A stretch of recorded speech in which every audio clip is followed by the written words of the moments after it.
Hello, barbarians. It's Emmett. I am back for a new installment of your energy and nuclear podcast, Nuclear Barbarians. Hope you're doing well. I'm excited because today I have a good friend, Robert Bryce, here. How's it going, Robert? All good. Thanks, Emmett. Thanks for coming on. Really excited to have you. So normally I would introduce a guest, but Robert has this funny thing he does where on his show, he has guests introduce themselves. So I'm going to turn that back around at him. Do you mind, Robert? Of course. No, happy to do it. Thanks for having me on, Emmett. I admire your writing for a long time, so it's great. I feel like we're kind of closing the circle here. Yeah, thank you. So my name is Robert Bryce. I'm a dad. I got 3 great kids. I got married to a wonderful woman, same woman for now 35 years. Very proud of her. She's an art teacher, photographer, master potter. She's teaching art here in Austin. So I'm proud of my family. I'm a family guy first. I've written a few books. I've written 6 books on the energy and power business. I've made a documentary called Juice, How Electricity Explains the World. I live in Austin, Texas, and I'm a lucky man. I've been able to write about, think about, and talk about the issues that I care deeply about, which are energy and power and how people need them. And these are the keys to civilization and modern society. So I'm a lucky man and lucky to be with you. So how about that? Yeah, that's perfect. And it's actually a good start because I've had this question for a while and I've never asked you. And so now I get to. But I'm curious about how you got your start in all this, like what your background is. You know, was your first book the book on Enron? That's right. Yeah. That's right. So, I mean, my so-called career over the last 30 years, I've never had a real job. I've only been in journalism, right? You know, when politicians said the only step down from politics is into journalism. I don't know if there are any steps down from journalism. But I love my job, and I've been very lucky and it's taken me all over the world, and I get to meet all kinds of new people and go to interesting places and ask impertinent questions. And so, yeah, I was the editor of my high school newspaper in Tulsa, Oklahoma when I was a kid. I didn't take a single journalism course in college. Ended up at the Austin Chronicle for about 12 years, which is the weekly alternative here in Austin. That led indirectly to a magazine job that lasted about 9 months, and that led kind of indirectly in a roundabout way to my first book on Enron. So, like I said, my so-called career has just kind of been one happenstance thing after another, but seems to be working so far. Yeah, I'll say so. It's wild to get your first book to be about such a catastrophe as Enron. I mean, what was your memory of like happening upon that story and being like, oh, I got to write about this?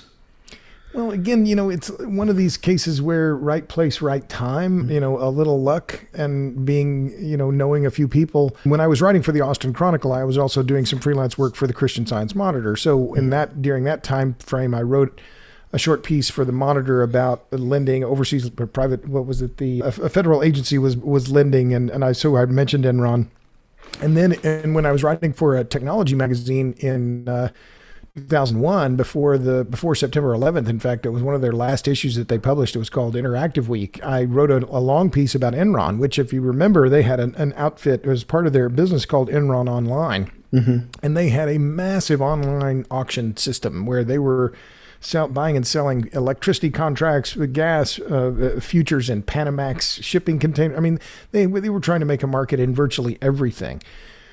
So I remember, I think it was in July of 2001, I was in the Enron building. I was interviewing Enron employees, and I remember they were trading broadband. This was their thing that they were going to make. This was Enron broadband. It was kind of one of the last of the big fake businesses that Enron started. And so I kind of had a front row seat on some of this deception. And then Enron, if you remember, failed December 2nd, 2001. Well, I kind of had a lot of the story together. So I'd actually pitched a book before they went bankrupt. And no way. And I was at Enron headquarters. I left Austin. I remember it's 3 or 4 in the morning that day because they declared bankruptcy, I think, on a Sunday. And I drove to Houston rather, from Austin.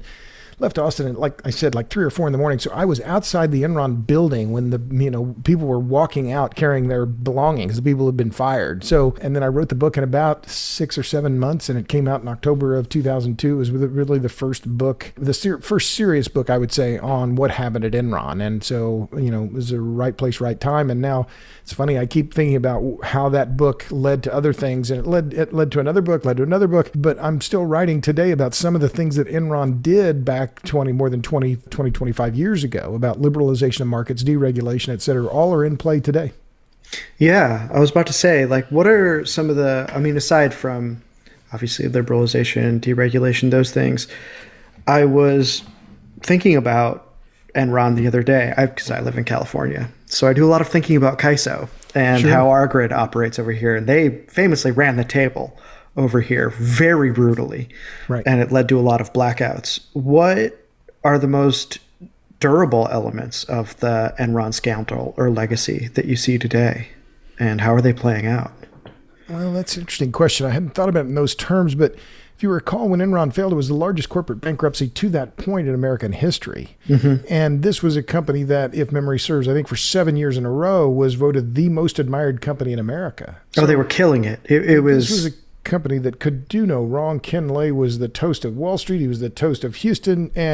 But he was a PhD economist who couldn't read a cash flow statement. I mean, he didn't really understand where the money was being made. I say that with all candor, because one of the things that I found in writing about Enron later was that in the 20 quarters before they failed, they were only cash flow positive in one of those quarters. I mean, they were burning through cash. And so what the legacy of Enron in terms of corporate governance, I think, is one of the main things that it made Wall Street analysts and brokers and investors have to pay more attention and be more honest in what they were doing and how they were analyzing companies and looking at cash. Because that was one of the pieces of advice I got from one of the Enron accountants I interviewed. He said, everything comes down to cash. Follow the cash and you'll follow the story. And that's what I did. So I think in terms of the corporate governance aspect, there's part of the story of Enron is that, right? Mm-hmm. That it forced this, Sarbanes-Oxley and some other reforms that were probably overdue. But I think the broader legacy in terms of Enron today and what we're talking about in terms of electricity markets was this idea that, we'll just deregulate things and we can sell things in commodities and we don't need government oversight because we're just going to let the market take over. Mm-hmm. But as Mark Nelson and I talked on the podcast, on the Power Hungry podcast last week, that doesn't work when it comes to electricity because it's a critical service. It's not a commodity. It ain't hot dogs and it ain't hamburgers, not tortillas. This is a different business. And Enron was one of the key promoters of this idea. We'll deregulate gas markets. Okay, well, molecules, that's different, but we'll deregulate electricity as well. So it was in 2002 that the deregulation of the electric market in Texas took hold, which was just a few months after, in fact, the failure of Enron. So I trace some of this deregulatory fervor back to that very same time. And a great point that Mark Nelson made on the podcast was that the Brits deregulated their market just 4 years earlier in 1998. So these things happened at the same time. These deregulation pushes happened in the UK and in Texas at the same time with the same idea. And then here we are in 2021, and both Britain and Texas come to electricity prices within a few months of each other. It's pretty remarkable.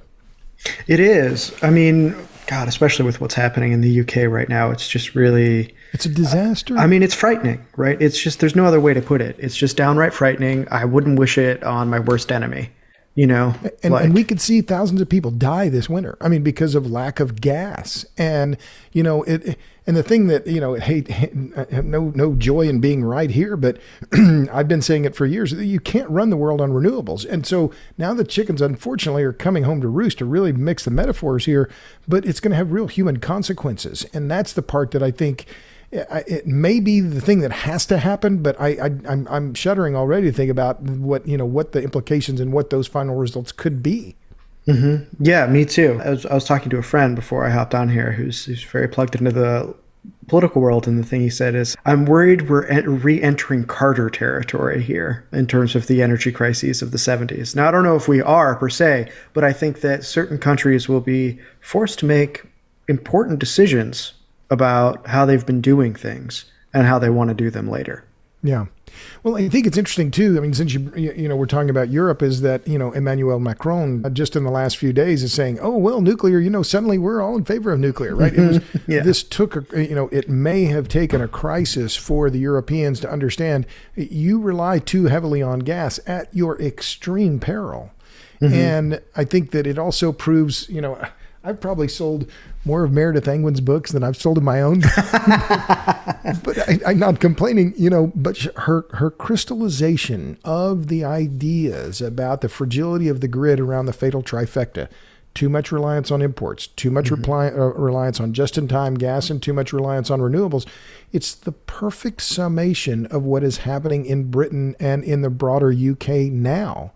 And this discarding of nuclear, the wanton discarding of coal-fired power plants. Those are the plants you can really count on when the chips were down. And that was what was the lesson more than any other of the Winter Storm Uri here in Texas. When the chips were down, what were the power plants that were producing power and producing it reliably? The coal and nuclear plants. Yep, absolutely. I mean, reliability is king. Yeah. It's a straight line from reliability to affordability. Right, exactly. And as a friend of mine is a lobbyist at the Capitol here in Austin, Kenan Goldman put it very well. He said, "If energy that's cheap that's cheap energy that isn't reliable isn't cheap energy." Yep. Yeah. Absolutely. He said it better than that, but I'm trying to remember this. But anyway, that was the gist of it, right? But if it's not reliable, then it can't be affordable, because if it's not reliable, then you have to invest in other systems, right? The backup generator, gasoline generators that I saw in Puerto Rico, I saw in Louisiana. I mean, you'll go, well, it's only 10 cents a kilowatt hour, but we're only going to give it to you for, a few hours a day. Well, then it's not worth that much. Yeah, no, absolutely not. And I need it more than that. So I'm going to pay, as the people in Lebanon do, or talk about in your documentary Juice and in the book Question of Power. There's a whole black market. Yeah. They pay two bills. The generator mafia. And even now in Lebanon, the generator mafia isn't able to get enough fuel to run their generators. So you see all over the world now, whether it's China, India, Afghanistan, Lebanon, California, Britain, we're in the midst of a global electricity crisis. And there are many reasons for it, right? COVID is one of them, and underinvestment in hydrocarbons more broadly.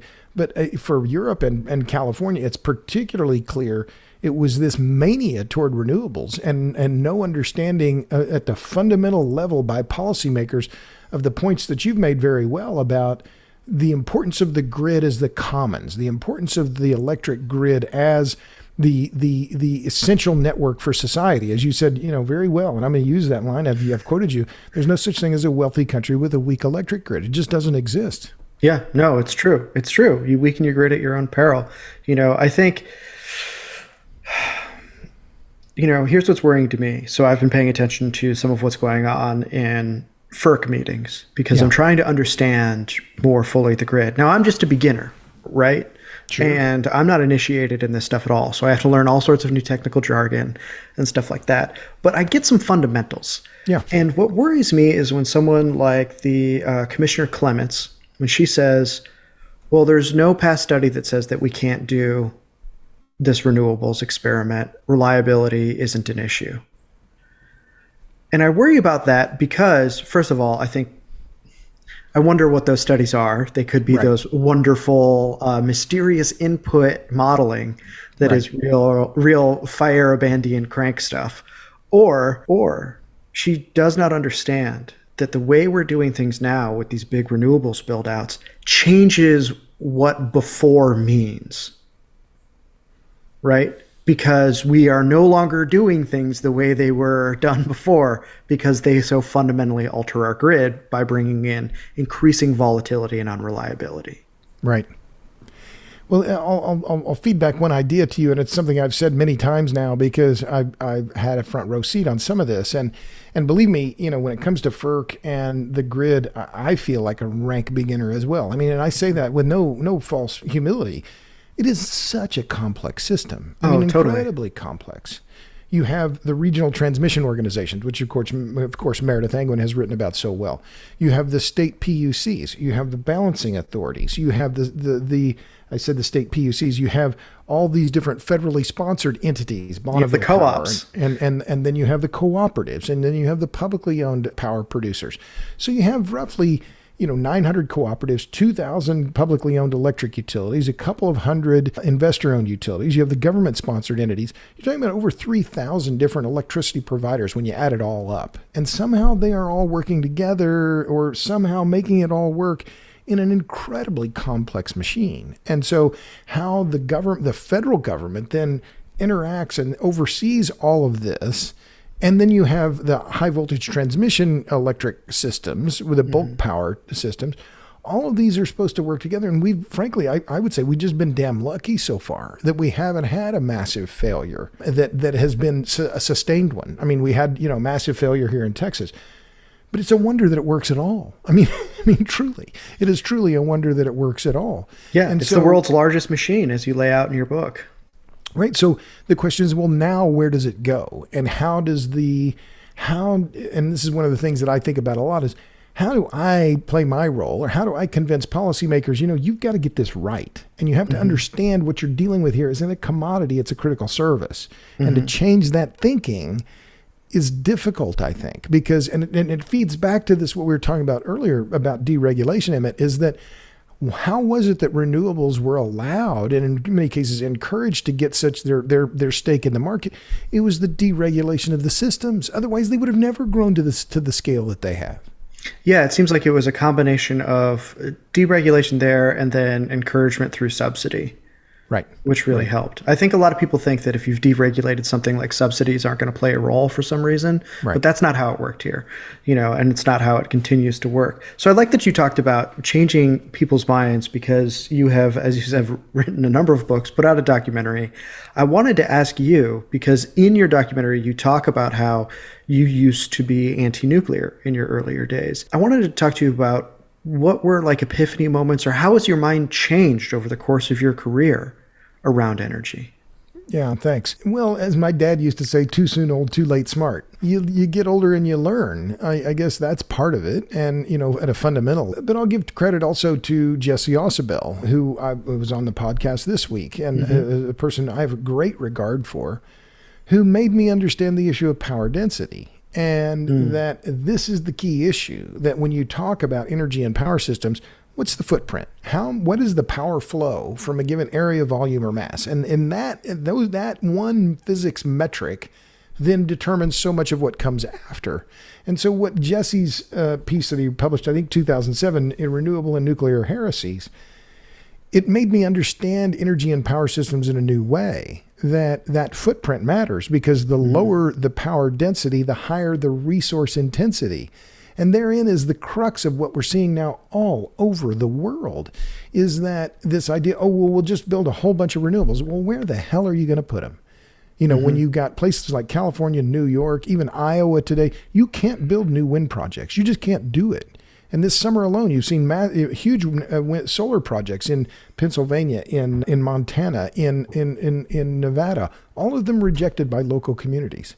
So these basic physics metrics were the things that, when I finally started to understand them, did in fact change the course of my career and made me understand energy and power systems in a new, and I would say, much more powerful and inclusive way to be able to understand. If you know the physics and the math, well, then you've solved the problem. And I don't mean that by, solve the problem. I say it's an overstatement, but if you understand the physics and the math, then you've got an idea about what the system can look like and why the system is the way it is. Yeah, no, I think that's true. That's been a huge revolution in my thinking as well. I mean, I remember when Michael Schellenberger first explained power density to me, I was like, why wasn't this a part of my high school education of like physics or anything like this? Like, this seems like such a crucial, very basic concept too. It's like you take a pound of this, a pound of that, a pound of another thing. How much energy are you going to get out of those? That's the comparison. And the remarkable thing to me still is that people in the energy business get those metrics wrong, and that power density and energy density are similar, but they're not the same thing. Energy is the ability to do work. Power is the rate at which work gets done. Energy is a sum, power is a rate. And therein lies the key. And power density is about the rate of energy flow from a given thing. And it's the energy flow that we care about. As I've said many times, we don't give a shit about energy. What we want is power. Yeah. We'll put sawdust, we'll put donuts, I'll put, Frito-Lay chili cheese dogs into my, my gas tank if I think it will get me from here to the grocery store and back. I don't give a damn about what I put in the tank. I don't care about the energy. What I want is power. And therein lies the point, right? And that's what we're seeing now around the world. as places like China, India, Germany, Britain, give us some more coal. Where can we get more coal? And suddenly, Spain, they were getting ready to shut down their last coal plant. No, Endesa said, no, we're going to ramp up. Actually, let's hold off on that. Keep that up. Can you bring us 60,000 tons and how soon? And that's what we're seeing now. Yeah, exactly. Like, this is bedrock stuff. It's absolutely crucial to having a functioning society. I mean, that's what's so clear in your documentary. I mean, what was it like to be able to go around the world and actually sit with people and look at this infrastructure and have these conversations? I mean, if I'm in your shoes, that's a pretty transformative experience to me. But I don't know. I'm not you. It was. And thank you for that observation, because, I put a lot of time, a lot of money, a lot of effort into that film, and I'm really proud of it. And Tyson Culver, the director, did a fantastic job of putting it all together. And, it was a very much partnership in every sense of the word. And there was a lot of blood, sweat, and tears on the way. But there were those moments where I was talking to people about their lives, like that one event that really kind of is the heart of the film, when I was talking to Rehenna Jamadar in this little town, a little village in Majlishpur in India, in West Bengal. And I asked her, well, what would your life have been like if you had electricity when you were a kid? And she said, of course, she would have gone to college. And I thought, man, here's something that never in my life, and it took me a couple of days. You know how you are when you see somebody, you meet someone, or you go to a party and you think, why didn't I think of that then? Yeah. And it was a couple days later when I was back in Jaipur and had a few hours just to sit and think and write a little bit, that I realized, well, that's the story. Right? That all this human potential, that electricity, it fuels human potential, and darkness kills it. And here was a woman whose potential had been smothered because she didn't have electricity when she was a kid. And I never thought about it when I was growing up. Well, of course I have electricity and shag carpet and a lava lamp and all this other. Of course, well, who doesn't? Well, a lot of people don't. And so those experiences in seeing Puerto Rico after Hurricane Maria and seeing the generator mafia at work in Lebanon, they were transformative, and they did change my life. And then being blacked out here in Austin in February changed my life again, because it was one of those, another example of, hey man, just because you live in Austin and it's hip town doesn't mean you can't be blacked out either. Or that government is going to work well. It doesn't work. It's a government failure here too.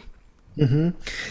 No, absolutely. I mean, I remember you had just started to come on to my radar a few months before the Austin blackouts. Like, I had heard your name from Michael when I was at Environmental Progress, and from my colleagues like Madison or whatever, but I hadn't fully made the connection and found you on Twitter and started becoming a fan of your work. And I remember listening to Power Hungry and being like, wow, first of all, it was a great look, by the way, people who haven't listened, at just how the depth of complexity in our power system, because Robert talks to everybody. And if you want to, people from gas co-ops, people who are defending fishermen from offshore wind, it's really valuable. And then I remember you did Blackout Week once Austin happened, and I could just in your voice hear a tenor change. Mm-hmm. There was this new understanding, this new fervor about how important it was to respect the grid and our industrial society. And then they closed Indian Point, those stupid bastards, I mean, it's so offensive to me, and it still makes me mad to this day. It was so sad watching the documentary, and you go to Indian Point and you talk to Teresa Knickerbocker, who's the mayor over there, and she said, we're going to lose half our tax base. Right. If this goes away, we're a small town. There's no way to replace that. Right. And they closed it anyway, just for the most craven political purposes. It had nothing to do with the environment, nothing to do with climate. And you have Governor Andrew Cuomo, see you later, you sorry bastard. Don't let the door hit you on the way out. Cheering this on, right? Saying, oh, how great this is. We're going to go all renewable New York. The hell you are. You can't build wind in New York because of the rural backlash against big wind. And so the state is trying to usurp or override the objections of local communities and reject local zoning, which is unprecedented, to force them to take renewable projects. I mean, imagine if this were the oil and gas industry, the outcry. You would be on the front page of the New York Times every day. The New York Times will not cover the backlash against wind energy in New York State. They just won't cover it. I mean, all the news that fits to print, my ass. They'll send reporters all over the world, but they won't cover these basic land use conflicts in the state of New York. And now they're going to intensify because of the closure of Indian Point, and electric rates in the state are going to skyrocket because their grid is now much more dependent on natural gas, and gas prices, of course, are skyrocketing as well. Yeah, no, absolutely. That's actually something that I wanted to talk to you more about, because this summer, I believe you worked on a report called Not in Our Backyards or something like that. And you've done a great job of talking about 371 communities that have fought back against. It's about 320 now. 320, yeah, fought back against these big wind projects. I've talked to these people too. I remember talking to somebody in Iowa she was a farmer, and she was talking about being at a community meeting, and all of the local college kids who were there were like progressives that were basically like laughing her and all her fellow farmers out of the room as these slack-jawed yokels who didn't understand what progress was, because they didn't want the wind there. So just tell me more about this situation, what you've learned, who you've talked to. I think it doesn't get enough attention for the reasons that you've brought up. Well, thank you. Exactly right. And this is another issue that, as my late brother John Bryce used to say, just grills my cheese. I mean, that the groups like the Sierra Club, and they published a long article in their Sierra magazine just in the last few weeks, and I wrote a piece in Forbes about it, and the headline was something to the effect of, here's the list of 317 rejections of wind energy the Sierra Club doesn't want you to see. Mm-hmm. And before that article came out, I emailed a prominent person at the Sierra Club with the link to my Not in My Backyard report, with the link to the database that's online. You can find it on my website, robertbryce.com. You can find it on the Center of the American Experiments website, with all of those entries, with all of the URLs, the names of the towns, the dates, the year, all of it, the county, the entity that made the rejection or restriction, all of that data is available. But they went to Vermont. Oh, how cute it is. Those cute Vermonters, they don't want wind turbines in their backyard. The same kind of sneering, kind of, condescending, oh, you poor little, you're rural. I bet you put seeds in the ground and you grow food. I mean, how quaint is that? I get my food at the supermarket. I mean, but it's part and parcel of this urban-rural divide, and this, call it what it is, and a very elite crowd of people who think they know better for what should happen in rural America. And I spend a lot of time in rural America. I don't see Teslas out there. I don't see, EVs at all. I don't see EV charging stations. I see people rolling coal, which is awesome, by the way. I see a lot of people driving F-150s and F-250s, F-350s, and Ram trucks and Silverados, and they work with their hands, and they raise livestock, they raise crops, and I have a lot of respect for those people. And those are the people who are interested in protecting their neighborhoods. And so this whole idea of NIMBY, it just, as my brother said, it grills my cheese. Everyone cares about what happens in their neighborhoods. Everyone. And to say that they don't or infer they don't, it's staggering in its obtuseness and in its self-importance. And I've seen enough of it to just make me, I get mad thinking about it. I gotta calm down here. I totally understand. I mean, look, over here, it's like NIMBY for me, but not for thee in California, where it's like, we're not going to do any new housing stock. We're not going to do any of these things to alleviate these problems that are totally fixable, right? But you're just going to have to deal with how much of the desert we're going to scrape up to put in this solar panel farm that will work some of the time, because I say so. And if you don't, those desert tortoises, and forget all the conservation stuff you heard, or the fact that all these concentrated solar projects kill birds, or that bats and eagles and raptors are killed by wind turbines. I'm a bird watcher. It's offensive to me. And don't even get me started on the idea of what do they kill call them in order to save them? To kill them in order to save them, or what is it? What do they call it in the industry? It's like take, right? That's how they figure out how many birds they're going to kill. Yeah, and that's a total black box. Yeah, like they self-report. There's no enforcement. You're basically like blackballed for even bringing it up if you want to. It's hard to write on it. It's hard to get anyone to care. I just don't think it's that difficult to say, like, if you put a big metal fan in the sky, it's going to kill things that are in the sky. Right. And at a time when it's clear that avian populations globally have declined dramatically.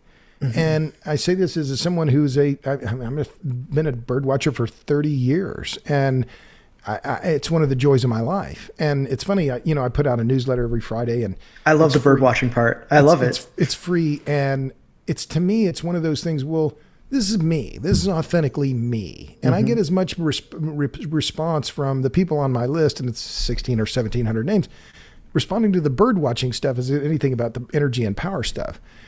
And it's because it's about the world, and about the world that we live in and that we share with other critters that, fly by our windows. Well, they deserve their place too. And so I don't know how many times I've been in debates with people. Oh, well, the climate change is the biggest threat to wildlife. Well, how are you going to know if you kill all the wildlife today with your stupid wind turbines? But as you say, the wind industry, they don't have to report that, the number of raptors or eagles that they kill, because it's considered a trade secret. How about that? I mean, and the way it's ridiculous. And the way they measure it is based on a given diameter around the turbine base. Well, if you're a raptor diving at 100 miles an hour, and you hit a turbine blade going, let's say, 100 miles an hour, you're not going to fall within a football field's diameter of that turbine base. But that's how they measure it, And offshore, it's even worse, because how would you add to that is that the mortality rates for bats is much higher. The bats are very slow reproducers. They're the only flying mammal. They're important pollinators and insectivores. And in where they've put wind turbines in Hawaii, the bat mortality rates have been far higher than they projected. So this idea, we're going to do all this to save the climate. Well, okay. Climate change is a concern. It is not the only concern. And yet that's been like the Trump card. Oh, well, it's like Jesse Ausubel said, wind and solar may be renewable, but they are not green. Yep. No, I think that's absolutely true. Yeah. I mean, to me, what's happening is we're acting. I said this sort of in my launch statement, where I think part of what's happening is that there's this idea that there's the environment, and we're protecting that, and our society is fine no matter what we do, or that's not our consideration. I was like, it seems like if you're going to have a healthy society, you will want beautiful natural things to be a part of that, as you are a bird watcher. And the way to get that is through these industrial achievements. For me, it's society first. You want the clean air to breathe.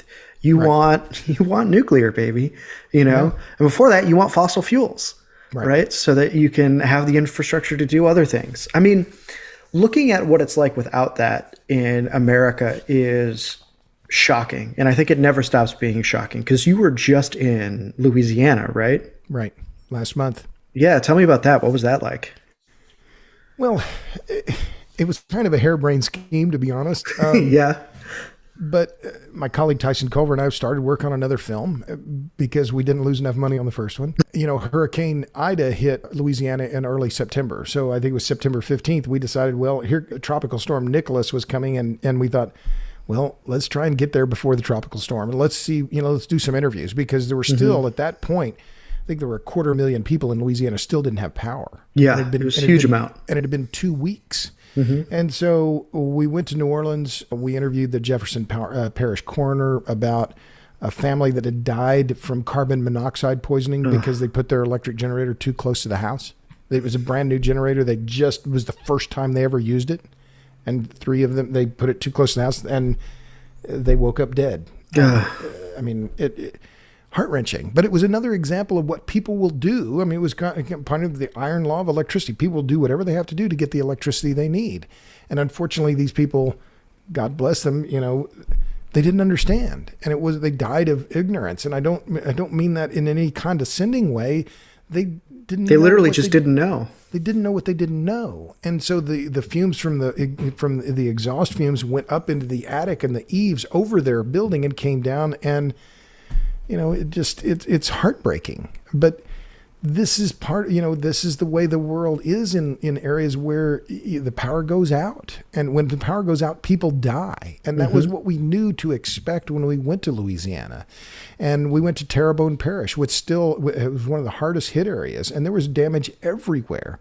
And we interviewed people who were using generators. And that was what we wanted to find. And we did. And But it fits into this same idea that I've been talking about. Is, electricity is so important. People will do whatever they have to do. And it's true all over the world. Yeah, I mean, I thought it was really interesting towards the end of your documentary when you start asking people what electricity means to them. Yeah. Right, and what they expect of the grid or whatever. And there's a woman from Ghana. She was very sharp. She was one of my favorite interviews in the whole documentary. I can't recall her name. Priscilla Atanza. Yeah, Priscilla Atanza. And she just said, like, we're not doing this microgrid stuff. She's like, that's not a real plan. Yeah. Like, you can't eat solar panels, she said. Which was just a great. But yeah, she was remarkable. And I remember seeing her the morning before the interview, and she had on this yellow top, and I thought, you dressed for the camera. And she did. And she had this effervescence about her, and she, a lot of Elvis. And it's one of the things that, now in my dotage, that as I think about, well, what are the things that I can contribute, right? What's my purpose in terms of what I'm trying to do? And some of these interviews and interviewing people and capturing those few moments of their spirit and their person and getting that on camera, to me, there's just few things that are more powerful than that. Yeah. I mean, I think it's essential to understanding what this service, what our society is, right? Is to have those moments and like why it's valuable and what makes humans so exceptional. And how electricity amplifies that, right? The electricity is this empowering force, right? It's that ability to apply energy flow in minuscule amounts and in massive amounts to smelt iron and aluminum, or do microsurgery, or make a phone call on your stupid phone thing. These things that allow us to do more, to be more, move, to communicate. I mean, it's this incredible. It's fundamentally transformed humans and how we operate and how we interact. And it is the most important form of energy and the world's fastest growing form of energy. And I think those two facts, the importance and the growth, are just not appreciated by the people who have political power, and therefore they don't understand how to make sure the system doesn't fail, and how important it is that they make certain that it doesn't fail. Right. I mean, that's the thing that's baffling to me, right? Because the way I understand society is you're born into it. You receive some things. Some of them you like, some of them you don't. Some of them are just necessary. It's your job to take care of those things, maybe improve some, maybe conserve some, maybe do whatever, and then hand it down to the next iteration that comes through, right? And that is, it's handed down like last names. Yeah. Yeah. That just does not seem to be how people think of this infrastructure. And I'm racking my brain to try to figure out why. I don't know if you have any insights there, but it is baffling to me. To me, it's almost like a sacred duty to make sure the lights stay on. I like the way you put that. And wasn't it you who used the term presentism? That there's no tomorrow, right? Because we have to save the world today. And that this idea of legacy, and I like what you're saying there about understanding this industrial base, and you use that great term, industrial cathedrals, that we're bequeathing this to the future, right? That we're bequeathing this to our kids. And we want to make sure that that network, like the libraries, like the fire stations, like the roads, that these are in good condition, and that, you want to drive on that bridge? Well, the bridge isn't going to fall down, right? If you drive on it, because we maintained it, right? But the grid has been treated so casually and so cavalierly by policymakers who are just assuming the market will ride to the rescue and it'll solve it. No, goddamn, no, that's not right. And it's being proven over and over again now, and it's been going to be very painful in Europe. And I fear it's going to be very painful in India. We haven't talked about India yet, where you have half of the thermal power stations are out of coal effectively. Well, you're going to have rolling blackouts potentially for months in a country of 1.4 billion people. What are they going to do? I mean, are they going to, they're not going to be able to work because they don't have power. They don't work. They don't get paid. They don't get get food. I mean, the knock-on effects, and we're only in mid-October. What are we going to look like in February? I mean, it's truly a daunting set of circumstances we're facing. Right. And this is, to me, it's like, you better figure out which gods you're going to pray to, because it's not Prometheus. He only shows up when you dig a shovel into the ground to build a nuclear plant. Well, and therein, I was on a call today at a webinar about nuclear, and, like you, I'm adamantly pro-nuclear. I think we're going to get out of this hole in terms of emissions and all this energy sprawl and all of the mining that we have to do around coal and, the mining for rare earths. We just have to get serious about nuclear. But I unfortunately, yet another Democratic administration, and they're just kind of casual. Oh yeah, well, they kind of hand wave, and instead of the president, and this was where Obama, I thought, and he gave a great speech in Prague in 2009, and then never said another word about nuclear his whole career in the presidency, as far as I can tell. Nothing that was positive or really substantive. Is for Biden to get up and say, this proves we got to get serious about nuclear, and we're going full speed ahead, and I mean full speed ahead, and we're going to make this happen. We're going to make it happen damn quick, but.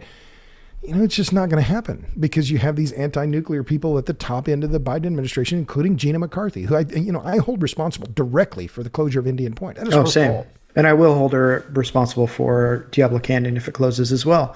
These were all projects that were underway under her tenure at the NRDC, for sure. And now she's the climate advisor to the White House. I mean, some of the pushback I get from lefties to my work is that I have overestimated the influence of green NGOs and underappreciated market frameworks. And one of my responses to that is, first of all, you don't know what the hell you're talking about. Second of all, just like do a little bit of research into it. And I mean, people don't understand that it's almost only people like the NRDC or Sierra Club that shows up to the Nuclear Regulatory Commission's public hearings. All those people are hearing is anti-nuclear stuff. All they're hearing is from the Friends of the Earth. Now we're going to change that. And I'm hoping to work with some people on how to start showing up to these things and to become a real presence, because there needs to be a counterbalance. But it is astounding how these unaccountable NGOs have spot welded themselves to the state and determined so many outcomes. Well, and look at the tens or even hundreds of millions of dollars that they're getting. Yeah. Huge. Michael Bloomberg gave the Sierra Club, they were getting something like $30 million a year from Michael Bloomberg. Mm-hmm. The Bezos Earth Fund last year gave the NRDC $100 million. The Rocky Mountain Institute got $10 million. Mm-hmm. Environmental Defense Fund, another anti-nuclear group, $100 million. I mean, this is an enormous amount of money. And it's a lot of failing upward, right? But here's the thing that I thought about, and I wanted to mention this because, again, going back to the Sierra Club, and I don't like them, and I don't like them. Let me be clear, and I'm sure they don't like me, and I'm fine with that. Yeah. But in talking to this one guy, he said, well, we're a campaigning organization, and it made me think, oh, I get it. So you don't have to run anything. You don't have to make anything work. All you have to do is campaign around your little project, and you can change some minds, or you get a regulation passed, or you ban natural gas in rich cities in California, and you give yourself a big pat on the back because the campaign is working. Well, so what? Congratulations. Why don't you try governing? It's easy to be a campaigner, right? It's easy to be a candidate, but when you get in office, well, then you gotta make things work. And therein lies the issue, is that these incredibly well-funded organizations don't have to run anything. All they have to do is, send out more fundraising letters and do more campaigns, because that's their only thing. And they're able to affect these changes that are undermining the basis of our most important networks, and they're not held accountable. So it's the way the society is being corrupted by these unaccountable campaigning organizations. It's deeply dangerous. No, it is. I mean, Rocky Mountain Institute, I think that's where Amory Lovins works. Oh, yes. Right? He's a big anti-nuclear guy, helped design the Energiewende. Nobody's coming in to check that guy's card. Yeah. With what's going on in Europe. Nobody's going to hold that dude accountable. And now he's at Stanford. His latest article that was published just the other day, he's at the Precourt Institute for Energy at Stanford University. Oh, is he hanging out with Mark Z. Jacobson? He's apparently hanging out with Mark Jacobson, who, by the way, was just recently ordered to pay by the court the fees in the slap suit that he filed against Chris Clack. And yet the New York Times writes about Jacobson like, oh, he's, this is a model scientist. Yeah. And the corruption in this system is unbelievable. And it's staggering the way this system has evolved so that these unaccountable academics with tenure can put out these models that have no chance of working, and then they're deemed credible because the model says it can work. I mean, it's truly staggering. Yeah, and just so, because I have some listeners, I imagine, who've just come into the energy space and don't necessarily know all the names yet. So I've already laid out who Amory Lovins is. Mark Jacobson is an academic at Stanford who published sort of like the paper on the we can do 100% renewables, it's fine. And then some people went and they could tell that it didn't really pass the smell test. So they did some sniffing.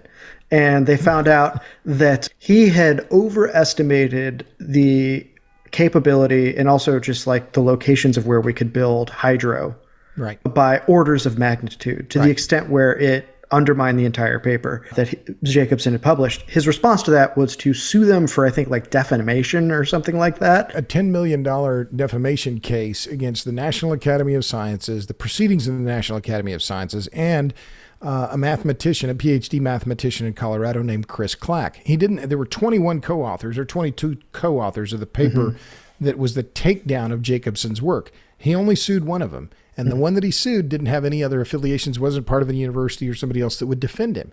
So that by itself is just as craven and crass as anything you can imagine.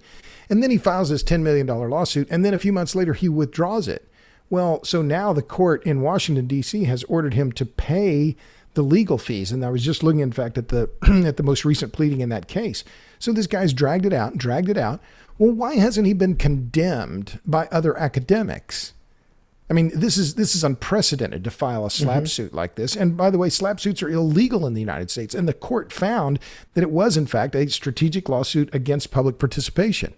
And yet, I asked for comment from Stanford University. No comment. We don't have any comment. Well, why not? Well, you're being embarrassed by one of your most famous faculty here. How is it that this is okay?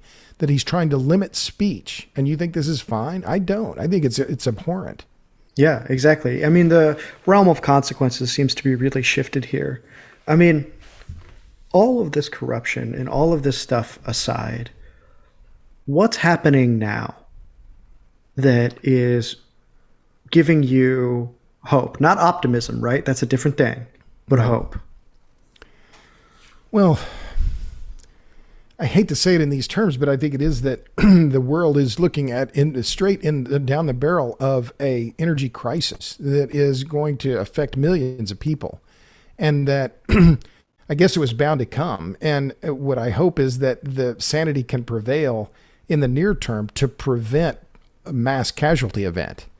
And what that means is I'm adamantly pro-nuclear. We need nuclear. But as I wrote in the piece I published in Forbes a few days ago, for the next decade or so, we don't have a choice when it comes to producing the electricity we need to keep society running. We're going to need a lot more coal. We're going to need a lot more oil. And we're going to need a lot more natural gas. And that we have to produce those hydrocarbons if we're going to continue to be a thriving and wealthy society. And that's just essential. It's not negotiable. So, what did Molly Ivins say? I'm optimistic to the point of idiocy, because we muddle through, and that's the thing that I guess. And I'm a believer, and I just think that's my thing. Is you just believe, right? I never would have written no books or done a documentary if I just didn't have this blind faith that I could do it. And so that's what gives me hope, is that we're going to muddle through, and it's maybe painful, but we're going to muddle through. All right. Well, I love it. We'll leave it there. That's a great note. Thank you, Robert, for coming on. Emmett, I'm pleased to do it. You're doing some great stuff. Glad to see you, launching the Nuclear Barbarians. I wish you all the best with it. Thank you so much. And I look forward to more power-hungry content and this next documentary that's coming out. So, listeners, thanks so much for listening. Please review, share, star, do whatever. Subscribe to the Substack to get this directly into your inbox. That is also where I'll be sending you guys some writing, maybe even a little bit of analysis. That's all for free for you. I want comments from you guys. I want to know what you want to see. I want all of that. So stay strong, stay sharp, and stay radiant.